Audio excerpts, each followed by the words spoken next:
Amigos, bienvenidos a la edición de hoy de Rumbo de la Sociedad Dominicana, una serie de programas que estamos realizando aquí en el día sobre los asuntos más importantes de la sociedad dominicana, una radiografía. Intentamos hacer una radiografía del estado actual de la sociedad dominicana, el rumbo que lleva y hacia dónde debemos encauzarla para que los ciudadanos dominicanos tengan un mejor porvenir.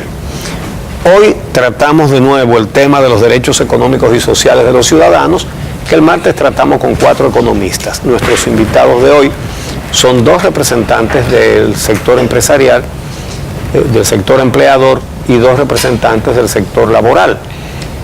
Tenemos a Víctor Castro, que es el presidente de la Asociación de Empresas Industriales de Herrera, a Pepe Abreu, secretario general de la CNUS,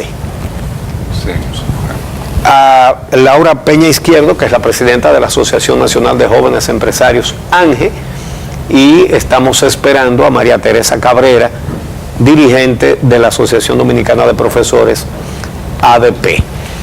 Con ellos conversaremos hasta las 8. Así es, como ha sido la mecánica durante todos los programas que hemos hecho de Rumbo de la Sociedad Dominicana, ustedes van a tener 3 minutos para contestar cada pregunta y posteriormente, si alguno quiere hacer una observación adicional, tiene 1 minuto para poder hacerlo antes de que pasemos al siguiente tema. Y de esa manera completaremos lo que nos queda de programa hasta las 8 de la mañana.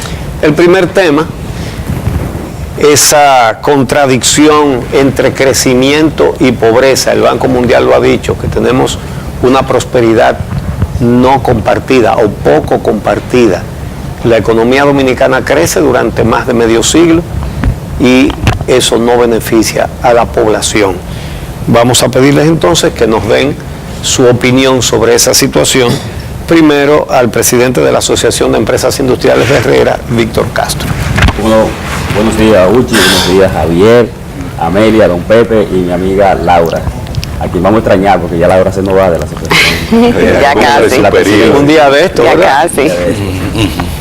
Mire, claro, lo revela el Banco Mundial en el sentido de que República Dominicana en las últimas 2 décadas ha tenido un crecimiento constante, sostenido. También se ha puesto en evidencia que ese crecimiento no ha sido inclusivo. Lo más preocupante para mí es que los gobiernos deben enfocarse en desarrollar la clase media de sus países. Esto es que de la vulnerabilidad de la pobreza, la gente emigre hacia la clase media. Sin embargo, en el único país de América Latina que se ha producido el proceso inverso a la intención de cualquier gobierno es República Dominicana, donde nosotros en la última década pasamos de tener una clase media en un 30%, bajó a un 20%. Eso es muy preocupante. Y que de la pobreza solo ascendió un 2%. Lo que quiere decir que en República Dominicana estamos como con la pirámide invertida. Y esto es uno de los asuntos en los que debemos enfocarnos en República Dominicana, a ver de qué forma nosotros podemos seguir creando riqueza, porque de esto se trata de combatir la pobreza, no la riqueza, que es un poco la percepción que pierde la gente, de que a veces hasta satanizan la riqueza, cuando un país debe apostar a que todos emigremos hacia el bienestar y no hacia... ¿Y qué limita al empresariado, por ejemplo, para quizás ayudar a que el Estado pueda traducir ese crecimiento económico que se exhibe en una mejora de la condición de vida de la gente? Los mismos obstáculos que tiene la sociedad toda. Los empresarios no somos seres extraterrestres. Nosotros también estamos insertos dentro de la sociedad y como tal tenemos limitaciones para poder avanzar hacia un régimen de mayor distribución, de mayor distribución de la riqueza y de mejor niveles de bienestar en la sociedad. En el sector empresarial hay una dinámica permanente de inserción social. Los empresarios vivimos aportando en el día a día desde nuestras posiciones para buscar elementos que puedan ayudar a la sociedad. Y lo vemos, por ejemplo, el sector empresarial está muy vinculado a lo que es la educación, que es el pilar más importante que puede tener una sociedad para poder lograr el desarrollo. Usted agarra cada una de las asociaciones y podemos mencionar dos, ANGE y Asociación de Empresas Industriales de Herrera. Nosotros, el primer pacto por una educación de calidad en República Dominicana, el pacto decenal, nació en Herrera, pero nosotros permanentemente vemos a Ángel trabajando en el aspecto de educación. Ahora mismo Ángel va a trabajar con unos 300 profesores que va a capacitar para insertarlo dentro de los programas educativos de República Dominicana. Entonces, a veces ese tipo de cosas no se toma en cuenta y la gente es muy dada a satanizar las cosas. Incluso yo estoy muchas veces en círculos donde todo el que está ahí es empresario. Sin embargo, muchos de esos empresarios no creen que son empresarios. Y yo no sé, ese es uno de los elementos que no nos ayuda a hacer en República Dominicana ejercicio de sinceridad y de transparencia. Pero reitero, en República Dominicana el sector empresarial, en sentido general, está muy enfocado, muy interesado en que este país pueda salir del subdesarrollo, que pueda avanzar y que la riqueza realmente sea mejor distribuida, que haya un crecimiento más inclusivo. Lo que pasa es que hay aspectos que nos limitan como sociedad, y nosotros como empresarios estamos jugando nuestro rol y estamos haciendo la gestión mediática para que el gobierno entienda que tenemos que generar los cambios en la sociedad, pero tenemos que hacerlos todo y que este asunto tiene que ser, hay tres elementos que a mí me gusta mencionar. La fricción, entonces la fricción produce desgaste y para evitar que el desgaste sea mayor, entonces introducimos lubricante. Esa es mi especialidad. Entonces yo pienso de manera tridimensional y yo creo que hay tres aspectos en República Dominicana que tenemos que superar. ¿Qué son? Hipocresía, la consecuencia o la no consecuencia de República Dominicana y el otro aspecto es la corrupción. Y de eso podemos hablar más adelante. Bien, Pepe Abreu, 50 años de crecimiento económico promedio de un 5%, pero en estos momentos 2 de cada 5 dominicanos viven en pobreza. ¿Cuál es tu opinión? Bueno, ya una cosa que tenemos que entender. Los gobiernos desempeñan en ese aspecto una función que es vital. Y los gobiernos que nosotros hemos tenido en República Dominicana, una de las cosas que han hecho es precisamente no preocuparse porque haya una justa distribución de la riqueza. Aquí se ha partido de que determinada área de la producción, por ejemplo, crece. Hay como consecuencia de ese crecimiento producción de riqueza y cuando se investiga en qué mano esa riqueza se queda, de seguro que se queda en muy poca de la que contribuyeron a que esa riqueza pudiera crecer. No hay continuidad de Estado. Un gobierno viene, tiene planes específicos, determinados, en educación puede ser, ¿verdad?, en salud, en creación de infraestructura, etcétera, etcétera. Llega otro, inmediatamente cambia ese contenido. No hay nadie que exija y que pueda, desde el punto de vista de la sanción, establecer que un plan que se diseñó en beneficio del conjunto de la sociedad hay que cumplirlo. Y lógicamente cada gobierno acumula su asunto a la conveniencia. Como se dice, cada maestro tiene su librito, cada quien gobierna con su estilo. En consecuencia, el resultado es que tú tienes problemas pendientes en la República Dominicana, que siguen pendientes en el país, que hace tiempo se superaron, por ejemplo, en otros países.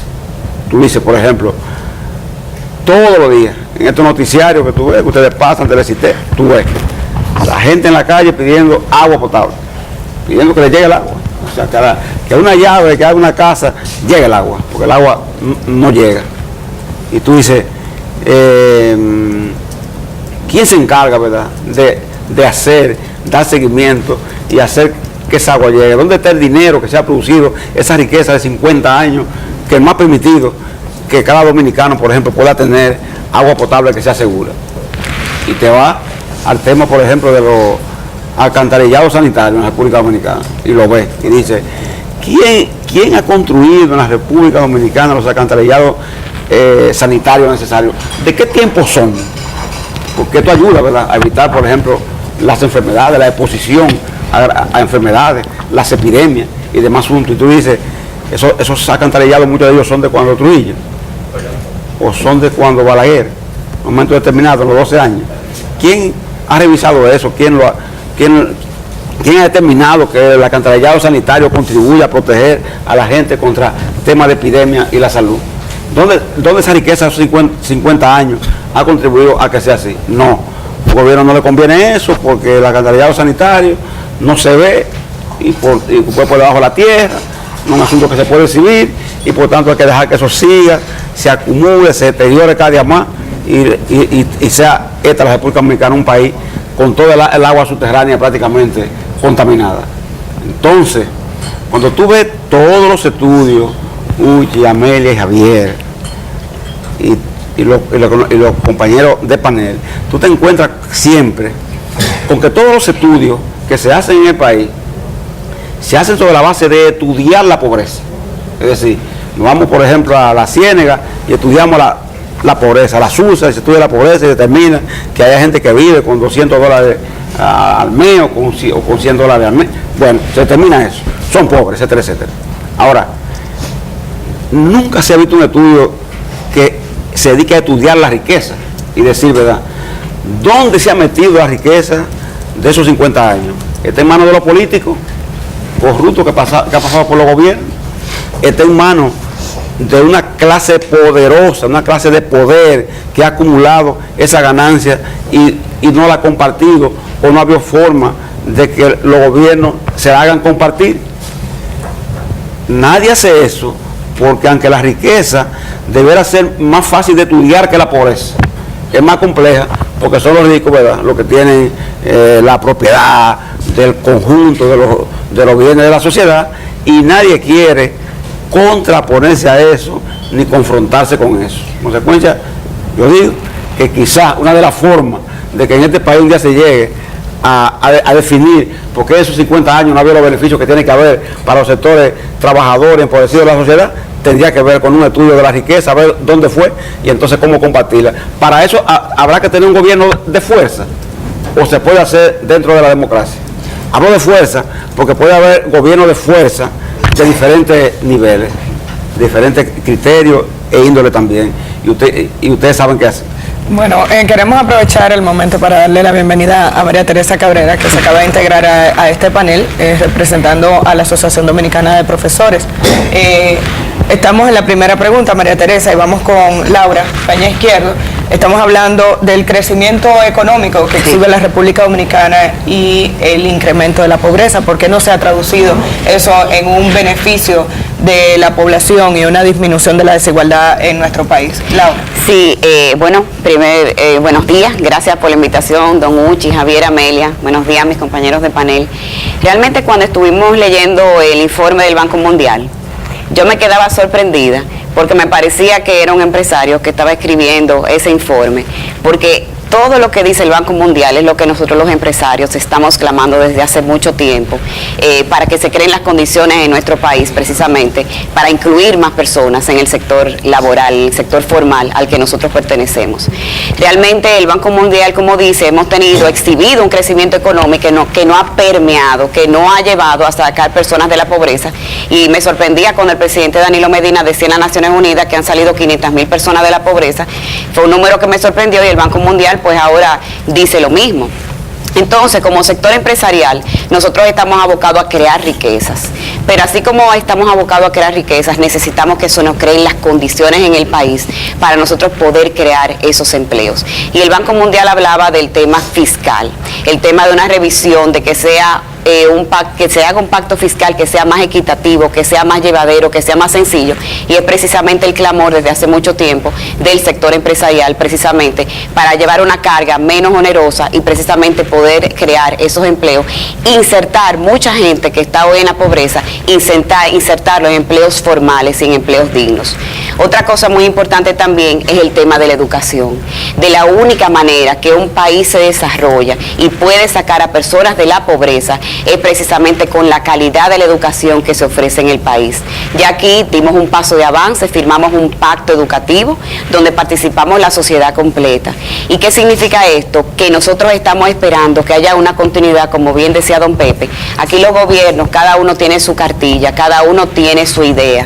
Y con estos pactos la idea es que participen todos los sectores, incluyendo partidos políticos, para que no se alegue ignorancia y que todos estemos firmando pactos que se vean el resultado en lo adelante y en el futuro, independientemente del partido político que esté en el poder.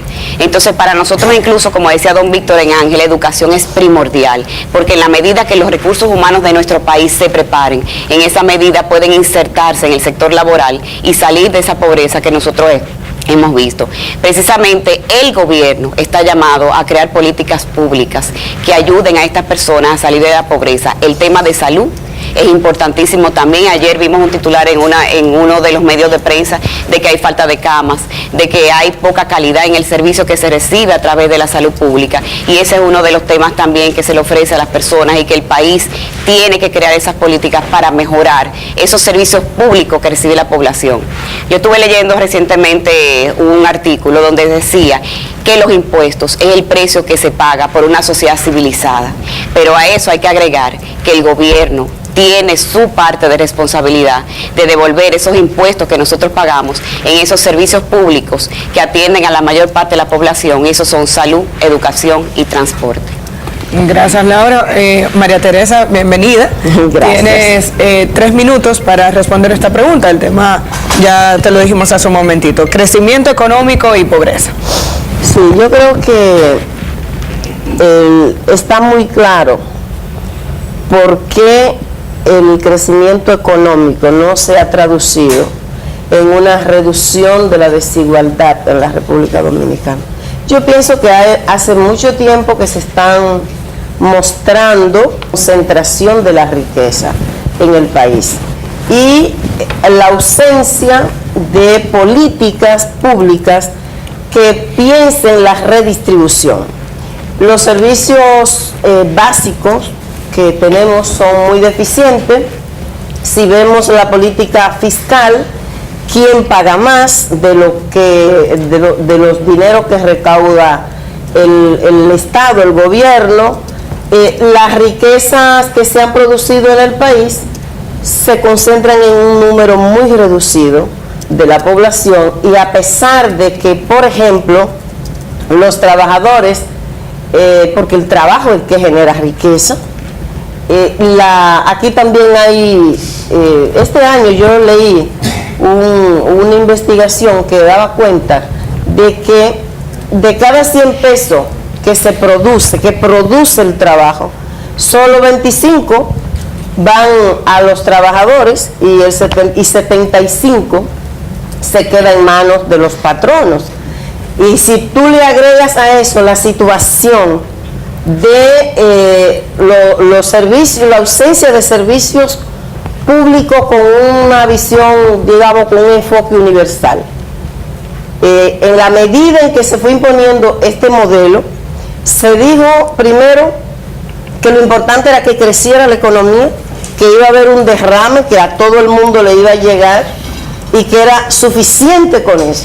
Se ha puesto muy en evidencia que no es suficiente con que haya crecimiento de la economía, que importa saber qué sectores crecen y dónde van a parar ese crecimiento, a cuáles manos, a cuántos, qué política de redistribución existe en un país en donde, por ejemplo, la libertad sindical se convierte en una quimera que nada más existe en la ley. ¿Qué es lo que está pasando, por ejemplo, con los trabajadores de la Nestlé? Tienen pacto colectivo, establece el pacto colectivo que deben entregarle un bono cada año fiscal en función de las ganancias. En el 2013 dicen, no hay ganancia, no tuvimos ganancia y por eso no vamos a entregar el bono. Los trabajadores dicen, bueno, pues si es así, entreguen los registros contables para verificar que efectivamente no hubo ganancia. Se niegan a entregarlo. Van a un tribunal. El tribunal falla diciendo, tienen que entregarle los registros contables. No lo entregan y no pasa absolutamente nada. Porque también hay una complicidad, es decir, el Estado no juega el papel que le corresponde como garante de los derechos.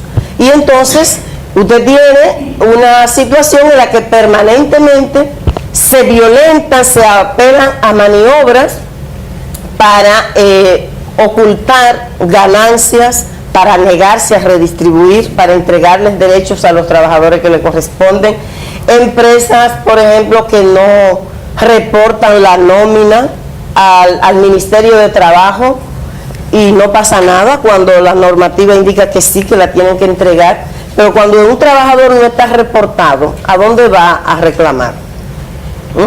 Entonces es un tema que pasa con el tema del crecimiento económico y también la pobreza crece.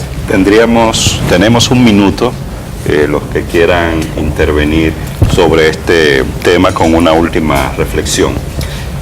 Teniendo en cuenta que el presidente de la República recientemente ha repetido la información, la estadística de que la pobreza se ha reducido en la República Dominicana en un 6%, quiere decir que entonces el crecimiento está teniendo impacto en reducción de pobreza en República Dominicana. A ver quién se anima. Para mí eso forma parte de la hipocresía que yo hablaba en principio. Sin embargo, yo quiero reiterar que en la sociedad tenemos que definir mejor las cosas. De verdad, yo no creo que nosotros estamos dentro de un ambiente en este pleno siglo XXI en que tenemos que enfocar la solución de los problemas atacando la riqueza. Yo reitero eso. Y especialmente en República Dominicana. Nosotros en República Dominicana, el 95% de la empresa en República Dominicana es PYME. El 70% del empleo que se crea en República Dominicana lo crea la empresa PYME. Entonces, en República Dominicana no hay esos sectores poderosos, abusadores, agresivos en contra de los trabajadores. Yo no creo eso. Se pueden haber casos muy aislados, pero en sentido general, el trabajador, el empresario en República Dominicana, un empresario moderno, consciente, muy consciente de su responsabilidad social y muy interesado en que en República Dominicana se puedan resolver los problemas, que podamos desarrollarnos de manera pareja y que en República Dominicana nosotros estamos interesados en que haya oportunidades para todos y trabajamos en eso. Nosotros los empresarios trabajamos mucho para que en República Dominicana se generen las oportunidades que permitan a esta sociedad avanzar hacia un estadio mayor. Pepe. Bueno, Javier, no es atacarla, es distribuirla lo que queremos, no atacarla, es distribuirla sencillamente, que llegue a más personas, que llegue a más, y que por supuesto participen los que contribuyen a crearla, tengan más participación en ella. Y en lo otro, del modernismo, hay que decir lo siguiente. Yo cuando Laura habló de que se parece mucho lo que escribió el banco a lo que escribió el empresario, no me asombro mucho porque la verdad que son parecidos en muchas cosas. El Banco Mundial y los empresarios son muy parecidos en algunas cosas, sobre todo en los temas referidos a los derechos laborales. ¿Por qué? Porque lo que se está planteando aquí, Víctor, no es modernidad en cuanto al tema del código laboral. No, es regresionismo, es retroceso. Tenemos un tema de ese. Sí. Ahora, a propósito, si alguien más quiere intervenir con relación a este tema, el siguiente es precisamente uno que abordaba Laura Peña hace un momento, el tema del pacto fiscal. ¿Cuál sería el impacto que tendría en nuestro país, en nuestra economía, en nuestro desarrollo, la firma de este nuevo pacto en un país donde tantos pactos se han firmado? Vamos a empezar contigo, Laura. ¿Cómo no? Sí, obviamente la gente queda muy escéptica porque aquí se han firmado tantos pactos, tantos acuerdos, tantas cosas y a veces se quedan en papeles. Yo como empresaria joven quiero tener pues la esperanza de que estos pactos que se firmen, que están contenidos en la Estrategia Nacional de Desarrollo, que fue una estrategia que se firmó en base al sector empresarial, sector público, sector gobierno, sociedad civil, pues yo quiero creer que estos pactos se van a cumplir y que la sociedad va a monitorear el cumplimiento de estos pactos. Con relación al pacto fiscal, nosotros en los últimos 10 o 12 años hemos tenido 6 reformas tributarias y que son parches tributarios porque siempre han enfocado el ingreso. ¿Cómo el gobierno puede conseguir más ingresos? Atacando el tema de cómo generar más impuestos, cómo aumentar los impuestos. Y esto realmente nos ha afectado mucho en el sector empresarial y hemos visto cómo hemos perdido la capacidad de crear más empleos, muchas veces por el tema de los impuestos distorsionantes que tenemos en el sector empresarial. Uno de ellos es el anticipo. Yo le he hablado muchas veces, el tema de que cómo puede ser que yo esté pagando un impuesto en base a un supuesto de un ingreso que voy a tener, de un supuesto superávit, porque puede ser que tenga una pérdida en este año. No necesariamente todos los años son iguales, el sector empresarial es muy cíclico, igual que la misma economía. Entonces, el tema del anticipo hay que revisarlo porque eso disminuye el flujo de efectivo de las empresas mensualmente que tenemos. Y quizás ese dinero que yo pongo como anticipo es un dinero que yo pudiera utilizar para tomar un préstamo para capital de trabajo de mi empresa. Otro impuesto distorsionante que hemos hablado es el tema del pago adelantado del ITEVIS. Cada vez que nosotros facturamos un servicio, tenemos un 18% de ITEVIS que tenemos que pagar sin haber recibido el pago de la factura. Y eso, como bien decía don Víctor, este país está compuesto en su mayoría por pequeña, mediana empresa y microempresa. Eso descapitaliza cualquier pequeña empresa. Y yo que soy parte de una pequeña empresa, realmente es algo que deprime muchísimo porque uno a veces tiene que tomar un préstamo para pagar un ITEVIS. Entonces eso es otra cosa que tiene que revisarse en este pacto fiscal. Es algo que nosotros pues hace mucho hemos apoyado y llamamos a que se revise no solamente la parte del ingreso, sino que el gobierno revise el gasto y que el gobierno ejerza el gasto con un gasto de calidad y que esto sea permeado en la sociedad como hemos hablado. Bueno, sobre el pacto fiscal hay que señalar que hay una situación y es que la estructura tributaria debe ser cambiada en el sentido de que más de las 2/3 partes de los impuestos son al consumo y esto pone sobre los hombros de los que menos tienen la contribución con el Estado. Tal y como tú dices, Laura, se han hecho 6 parches fiscales, le llaman reformas fiscales, que no han reformado nada, sino que lo único que han hecho ha sido crear más impuestos. Entonces, o aumentar lo que había o crear nuevos. Así es. Entonces, la pregunta es, ¿estaría el empresariado dispuesto a que se haga una verdadera reforma fiscal en el sentido de que se carguen más las recaudaciones, digamos al patrimonio, a la rentabilidad, que lo pagarían los que más tienen y menos al consumo que lo pagan los que menos tienen? Víctor. Bueno, un ejemplo, Uchi, del interés del empresariado de que República Dominicana haya un verdadero pacto fiscal sucedió, y creo que Javier fue testigo presencial o protagonista de ese momento. Fue en el 2012. Nosotros, el sector empresarial, presionó hasta último momento al gobierno para que definitivamente República Dominicana nos diéramos una reforma fiscal integral. Y ustedes se dieron cuenta que el gobierno salió por la puerta de atrás. Y esto se dio en el seno del Consejo Económico y Social. No sé, creo que también María Teresa estaba ahí. Y el sector empresarial asumió un rol protagónico en el interés de que se haga una verdadera reforma integral en República Dominicana. Y nosotros lo estamos demandando permanentemente. Es más, en la sociedad, el sector empresarial es el que más está presionando porque en República Dominicana haya una verdadera reforma fiscal integral. Porque nosotros entendemos de verdad que este modelo no inclusivo se sustenta en una estructura económica que fracasó y que nosotros tenemos que seguir avanzando. Y la única forma de hacerlo es dándonos un pacto fiscal, donde la sociedad toda diga qué es lo que queremos hacer. Porque nosotros lo estamos diciendo claro, el mismo gobierno, y por eso yo hablo de hipocresía, el gobierno dice que ahora tiene un reparto de chilata con el presupuesto. Claro, el reparto de chilata porque, aunque en el 2003 Hipólito Mejía mandó a hacer un estudio para ver cómo bajaba la nómina pública, y en ese estudio se puso en evidencia que había que eliminar una serie de entelequias que hay en el Estado. Sin embargo, de ahí para acá se han creado 53 entelequias nuevas en el Estado, a la cual hay que distribuirle parte de ese presupuesto.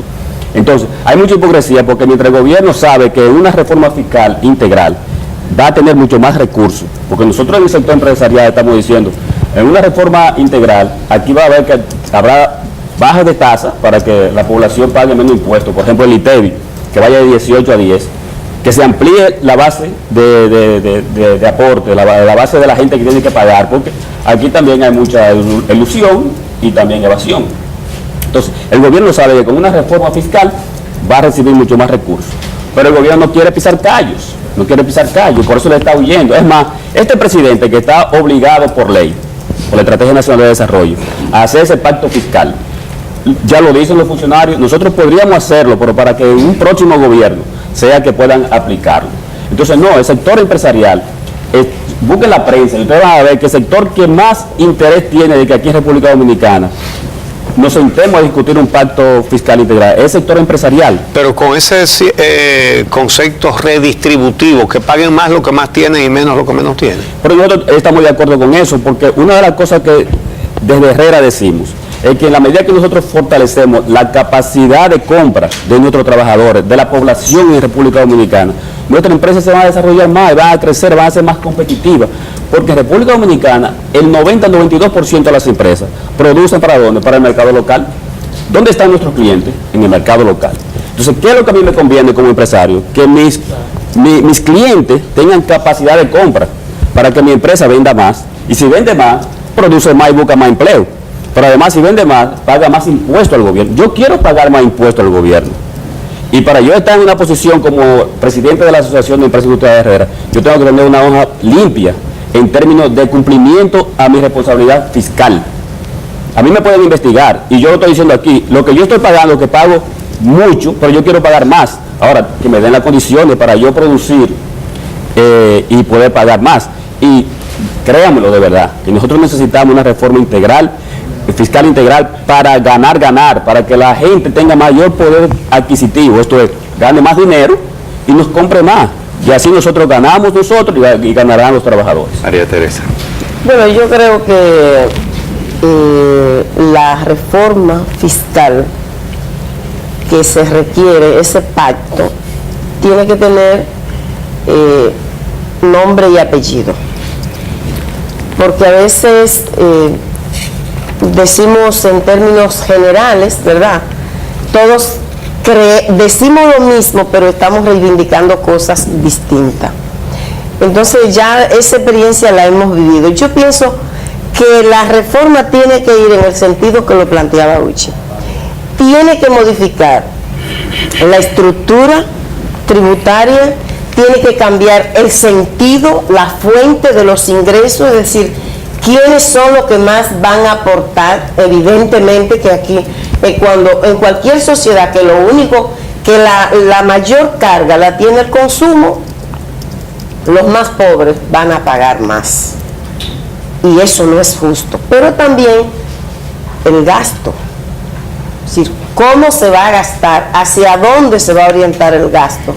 Toda esa gente lequias que no tienen razón de ser, es verdad, deben desaparecer. Y el gobierno tiene que definir, entonces, procurar financiar políticas públicas que realmente impacten en la calidad de vida de la gente. ¿Tú sabes cuánta gente vive aquí sin agua? ¿Cuánta gente vive sin derecho a la salud? Señora, aquí este problema de la salud es un problema serio, ¿eh? Y los programas, las políticas focalizadas no generan igualdad. Entonces, si ha de hacerse como corresponde y debe hacerse un pacto fiscal, que también tenemos que hacer un esfuerzo, porque señores, nosotros tenemos un máster en hacer pacto. Aquí la prueba es si eso que se pacte, primero, qué se va a pactar, y luego que eso que se pacte realmente se va a cumplir, realmente se va a implementar. Pero no tiene ningún sentido, o por lo menos no genera ninguna esperanza, que vayamos de nuevo a una reforma fiscal que tenga el nombre de reforma, pero que realmente sea un parche, o una reforma tributaria que va a ratificar el sentido que han tenido hasta ahora las políticas fiscales en el gobierno, en la República Dominicana, que en gran medida explican por qué vivimos la situación de desigualdad, de exclusión, de pobreza que se registra en la República Dominicana. Entonces, cambiar esos impuestos indirectos, que son los que tienen el gran peso en el aporte de los recursos que el Estado genera, que lo cambiemos hacia impuestos directos que vayan a gravar la propiedad, que graben la ganancia, que efectivamente no estamos en contra de que haya riqueza, al contrario, mucha riqueza queremos, pero que se redistribuya de buena manera. Falta Pepe. Bueno, la forma en que Uchi hizo la pregunta, la introdujo, me remonta al año 2002 y a la discusión de la reforma fiscal en el Consejo Económico y Social, porque hay que decirlo, ahí estaba en discusión un tema central, 410 mil millones de pesos que entendían los empresarios que debía recibir el gobierno como presupuesto, esa vez, en esa reforma, 410 mil. El gobierno quería 560 mil, quería el gobierno. Y había una discusión mucha. Se rompió la discusión en el Consejo Económico y Social por un asunto que demuestra la hipocresía que dice Víctor. En el siguiente orden, se hablaba de dónde los impuestos salen, de dónde se paga ese dinero para ese presupuesto, para esa reforma, llamada reforma, como se llama, o parche, como dice Uchi. Y se decía, impuesto selectivo al consumo, la palabra famosa, o ITEVI, y otro hablábamos, grabar los patrimonios o grabar las ganancias finales, no de todo el empresariado, no, dijimos, de aquel empresariado que está exento incluso de pago de beneficios a los trabajadores, y pusimos un ejemplo, zona franca, y dijimos, bueno, que se graba entonces las operaciones de zona franca finales, las ganancias finales, no la producción, ni mucho menos no, lo final, lo que ganó, si ganó, ¿verdad? Porque si perdió, o si no, o tuvo beneficio, no lo tuvo, pero las ganancias finales. Eso trajo una discusión tan grande que fue a Palacio Nacional, a todas partes fue, esa discusión, a todas partes fue. Y tú sabes por qué vino el 8 que grabó el ITEVI con el yogur, el chocolate, eso que grabó el chocolate, el yogur, el 8 que entró después, en el aceite de cocinar. Ese aceite de cocinar. Vino porque los empresarios de Zona Franca dijeron, mire, si a nosotros nos ponen eso, se acabó la inversión en Zona Franca, y todas las zonas francas que vienen, que están en pauta para venir aquí, no vendrán, porque nosotros vamos a canalizar que no vengan. Le dijeron al gobierno dominicano eso. El gobierno dominicano, ni corto ni perezoso, dobló para donde es más fácil y decidió entonces grabar con el 8% de esos productos que estaban exentos. Entonces, por eso es que, aunque Víctor tenga esa intención y la hable, cuando Uchi le pregunte, todos sabemos que en el fondo el empresariado global dominicano no piensa así. El empresariado global dominicano piensa siempre en transferir el tema de los impuestos al consumo y a la producción y demás asuntos. Los cerveceros, hay una discusión, más impuestos a la cerveza. ¿Qué decían ellos? Si le ponen más impuestos a la cerveza, al cigarrillo, al otro y al otro, la venta baja, porque tenemos que vender la cerveza a un precio X. Entonces bajará y habrá menos recaudo para el Estado. Se le puso el impuesto, consecuencia, bajó la venta. Hubo después que entonces hacer un reajuste y volver a poner los precios en el nivel que estaban en el TV, porque entonces el Estado estaba recaudando menos por los saltos ya porque les habían puesto tanto impuesto que estaba demasiado alto. Entonces, en ese sentido, Uchi, hay que decir que esa intención no es la del empresariado nunca a discutir el tema de reforma, siempre dirigida a cargarlo a consumo, a impuestos selectivos y a cosas de ese tipo. ¿Alguien? Quiere un Un minuto de nuevo. El análisis es más complejo, Pepe, de ahí. No es asunto de matar la gallina de los huevos de oro. No es asunto de matarla. Tenemos que hacer un análisis sobre cuál es el contexto en que se desenvuelve la zona franca, República Dominicana. Yo no soy un apasionado de la zona franca, ni soy apasionado, y ustedes lo han oído expresar muchas veces, de las exenciones fiscales. Yo no soy apasionado de eso, pero tengo que entender que nosotros como tenemos aquí un régimen de zona franca que tiene que competir porque recuérdense que la zona franca no produce para el mercado local, es para un mercado internacional y hay que competir con eso. Hay una serie de situaciones que nosotros no podemos darnos el lujo de imponerse a la zona franca, porque de verdad se van, la verdad que se van. Y eso entonces le resta empleo al país y competitividad también al país. De tal forma que nosotros tenemos que hacer un análisis más riguroso. Y fíjense, el sector empresarial, la carga, paga un impuesto sobre la renta de un 29 que ahora va a ser un 28. Entonces, nosotros tenemos un impuesto selectivo a la ganancia, que es ese impuesto. De tal forma que nosotros no estamos yendo, nosotros creemos, Pepe, honestamente, que en República Dominicana hay que hacer una reforma fiscal integral, donde nosotros identificamos cuál es la fuente que va a sustentar el desarrollo, y si nosotros tenemos que hacer los aportes que haya que hacer, pero manteniendo las empresas, porque no hacemos nada con aportarle al Estado. Como dice Laura, nosotros, yo se lo digo a la contadora mía de nuestra empresa, le digo, yo creo que tú te dedicas a cobrar a impuesto interno. Lo único que hacen los contadores en las empresas nuestras hoy es calcular cuáles son los impuestos que tienen que pagar. Permanentemente nosotros vivimos pagando impuestos en República Dominicana. Vamos a analizar las cosas, pero de manera transparente. Gracias, Víctor. Tenemos que hacer ahora, con su permiso, una pausa. Cuando regresemos, un tema importante: situación de los salarios en la República Dominicana, de miseria o de competencia. Salarios y mercado laboral, el mercado de trabajo. ¿Cuál es la situación del empleo? Y ahí el tema del código laboral. Vamos a la pausa y retornamos en breve.